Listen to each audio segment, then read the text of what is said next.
Voter SIR కార్యక్రమానికి సహకరించాలన్న పాకాల తహసీల్దార్ Kiran Kumar July 14 లోపు బిఎల్ఓలు voters forms ను పూర్తి చేయాలన్నారు.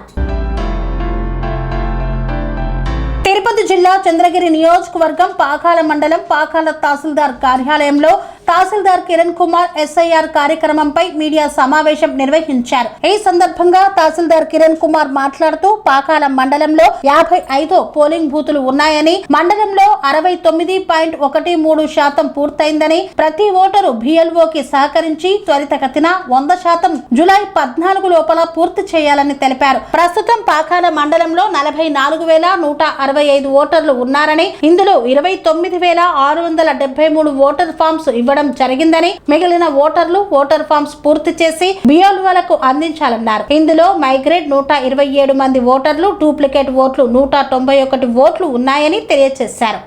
55 పోలింగ్ బూత్లలో 44,165 ఓటర్లు ఉన్నారు. మనకి ఈ 44,165 ఓటర్లకి మనం central government election commission of India సూచనల మేరకు ఎస్ఐఆర్ గత నెల 15వ తారీఖు ఇంకా ఈ నెల 14వ తారీఖు వరకు 1 మంత్ కాలంలో చేస్తున్నాము. ఇప్పటి వరకు ఈరోజు మధ్యాహ్నం 12 గంటల వరకు మనకి ఇప్పటి వరకు 29,673 ఫామ్స్ మాత్రమే ఓటర్ల దగ్గర ఇంకా తిరిగి మన బిఎల్ఓలకి అందాయి. వీళ్ళు ఇచ్చిన ఫామ్స్ పూరా 44,165 క్లెయిమ్స్ ఫామ్స్ వాళ్ళకి ఇస్తే తిరిగి మనకి 29,673 వచ్చినాయి. ఇప్పటి వరకు శాతం పరంగా తీసుకుంటే 69.13% వరకే మనకి డిజిటలైజ్ అయినాయి. సో మనకి election commission of India guidelines ప్రకారం ఈ నెల 14వ తేదీలోపు అన్ని 100% డిజిటలైజ్ చేయాలా. ఈ డిజిటలైజేషన్లో భాగంగా ఎక్కడైనా అన్మ్యాపింగ్ ఉన్నా, మ్యాపింగ్ లేకుండా పబ్లిక్కి 2002లో మ్యాపింగ్ లేకపోతే వాళ్ళకి తర్వాత రాబోయే 1 మంత్లో అబ్జెక్షన్స్, నోటీసెస్ దీనిపైన వాళ్ళ దగ్గర అబ్జెక్షన్స్ తీసుకొని మళ్ళీ ఆర్డర్స్ పాస్ చేయడం జరిగింది. వాళ్ళు ఓటర్గా కొనసాగించాలా లేదనేది విచారించి ఆర్డర్స్ పాస్ చేయడం జరుగుతుంది. సో ఇప్పటి వరకు మనం చేసిన ఈ విచారణలో 534 మంది చనిపోయినట్లుగా, 534 ఓటర్లు చనిపోయినట్టుగా మన బిఎల్ఓలు గుర్తించినారు.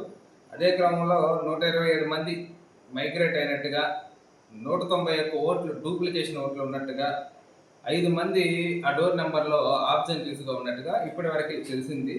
సో తెలిసినవన్నీ బూత్ లెవెల్ ఏజెంట్లతో, సంబంధిత బూత్ లెవెల్ ఏజెంట్లతో బిఎల్ఓలు మీటింగ్ పెట్టుకొని దీనిపైన ఒక సమావేశం పెట్టుకొని ఒక మినిట్స్లో ఇప్పటి వరకు ఏవైతే గుర్తించినారో అవన్నీ వాళ్ళకి వివరించి దాంట్లో ఆమోదం కూడా తీసుకోవడం జరిగింది.